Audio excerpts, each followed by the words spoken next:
I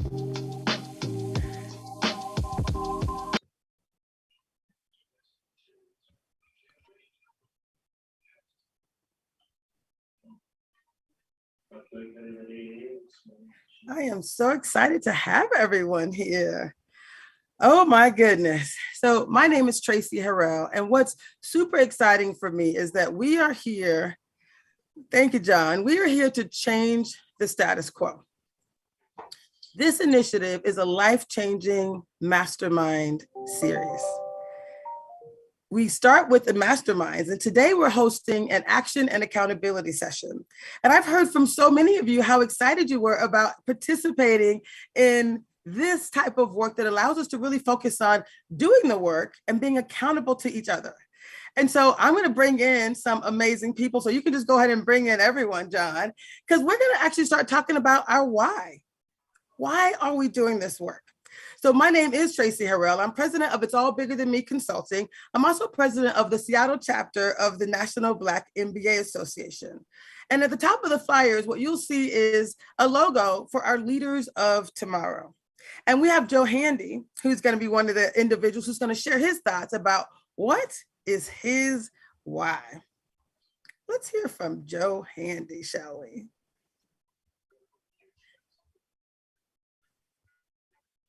Joe is muted right now. We're gonna. The asterisk on it is, why is this important to our youth? In many cases. Let me restart that for you, Tracy. Here we go, Joe. Tracy, thank you, first of all, for having me participate in this discussion. And you made the point of, and I want to put an asterisk on it, is why is this important to our youth? In many cases, in our current positions, we have seen a level of success. But had it not been for those outliers that we've observed throughout our lives, we wouldn't have seen the success that is widespread throughout other communities. So it's extremely important for us to be in positions and show up in a way that illustrates what you can achieve if you apply yourself and have the resources to do so.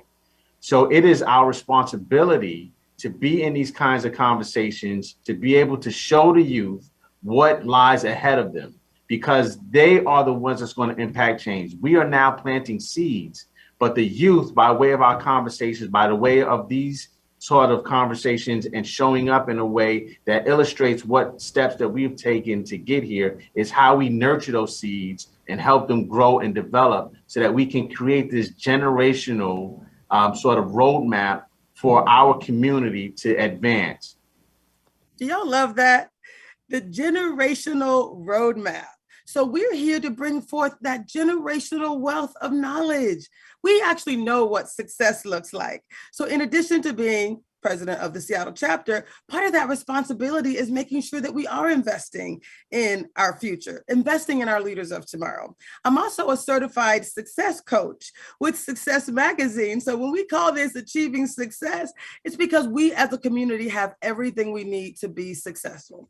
We have people who are here today. They're going to talk a little bit about their why and how they can help each of you to achieve success in business and in life. So I'm going to start with Miss Tara Smith as one of our next guests. Miss Tara, tell us who you are. I have you listed as Director of DES. People may not know what DES is, and less important, because we're going to talk about what you could do and how you could do it later. Right now, I want them to tell you, I want you to tell us about your why. Why do you do this work, and why is it so important that we combine in such an intentional way to help others to achieve success in business and in life and as community? Very good point there at the end, Tracy, and as a community, because that's what I'm here for.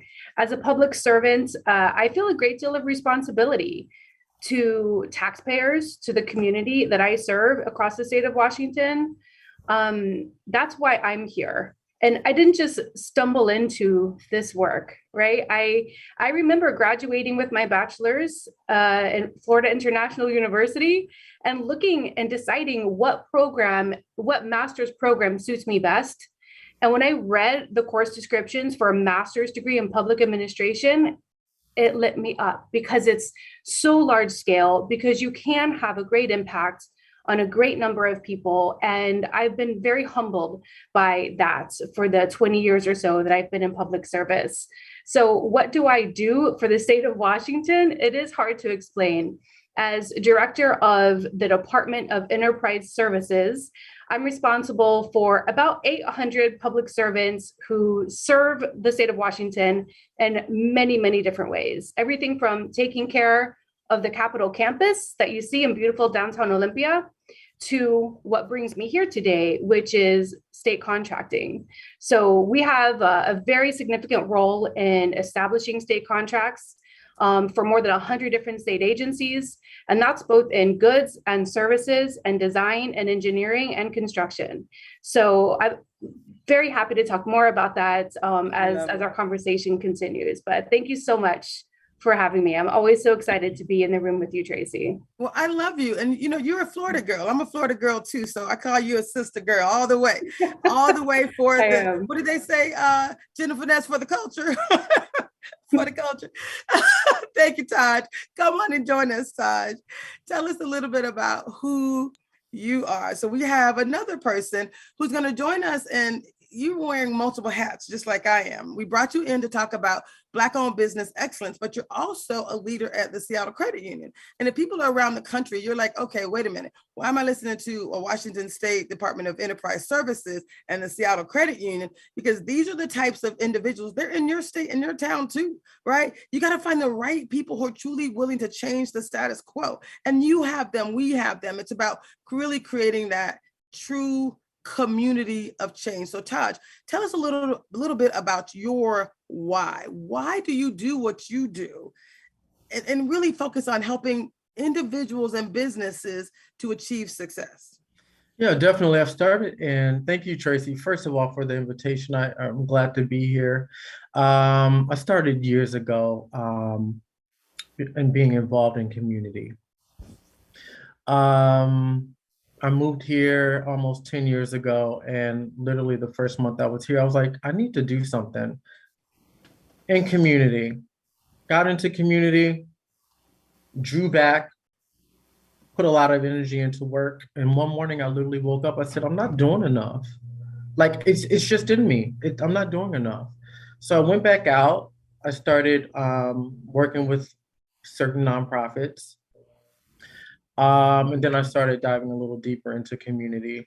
My why was to assist and serve, of course, but my why changed during the pandemic.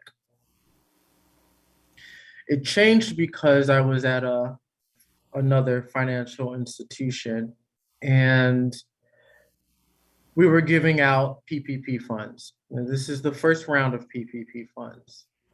And we were all instructed to call our book of business, call every single business in your book and let them know that we are giving out PPP loans. That first round of money ran out. I made sure that every single person in my book of business was called, and that they were made aware that these funds were available. About a week later, after the funds ran out, I noticed a lot of Black and brown business owners coming to my location, my branch location, asking for assistance. And I had to tell them that we don't have any more money. And seeing the desperation on their faces, I can still see it right now while I'm explaining the story. It's actually traumatic. Thankfully, weeks later, we had a second round of funding, and I was able to gather tons, not tons as in thousands, but a lot of Black and brown business owners who were overlooked and underserved. Those business owners that did not receive a phone call or email, they were not in my book of business. They were in someone else's.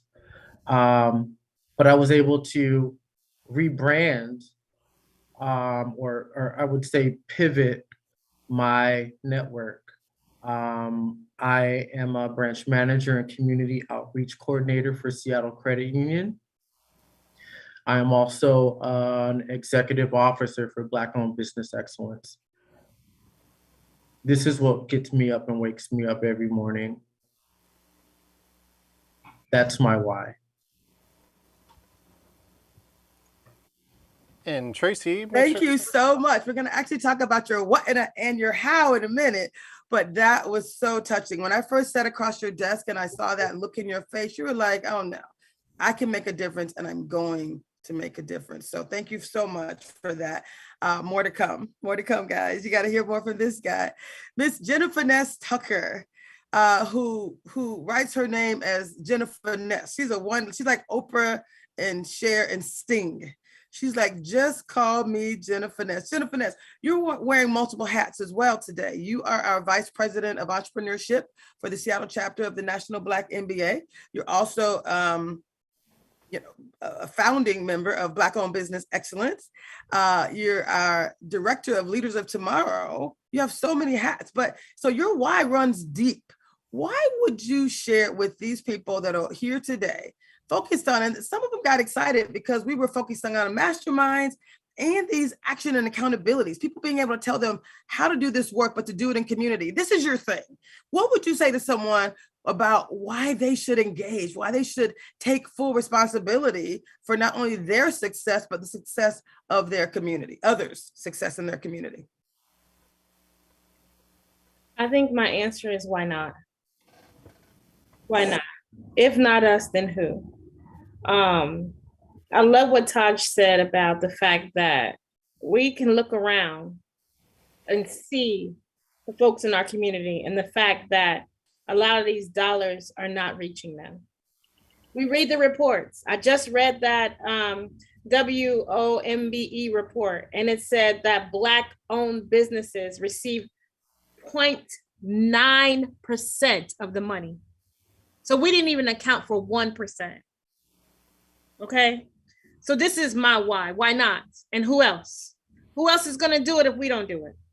Who else is going to reach out to our people, to our community if we don't? We have folks in government, we have folks in private sector, we have folks in public sector whose job description says this is what they do.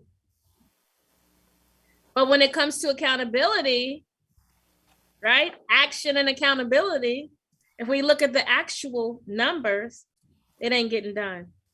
So that's why I do what I do, because I like to hold folks accountable.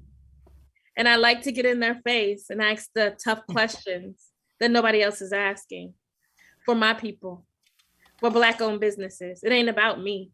It's about the folks who I can reach and the folks who need me to stand in the gap for them to make sure that they're getting the resources they need. So that's why I do it.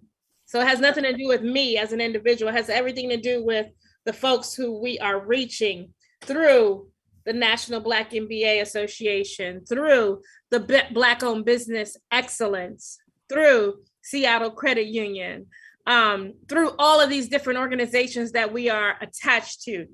So that's why I do what I do. Don't y'all love my people? Don't you love my people? Go ahead and light up the chat. I think I see a few people that are in the chat that I'm going to bring on as we continue this conversation, but I really want to focus on some more whys. And Miss Rachel Green, you are the past president for the Seattle chapter. And you have a why. Bernard Walker, I'm gonna bring both of you guys on at the same time, actually. You're also a past president, the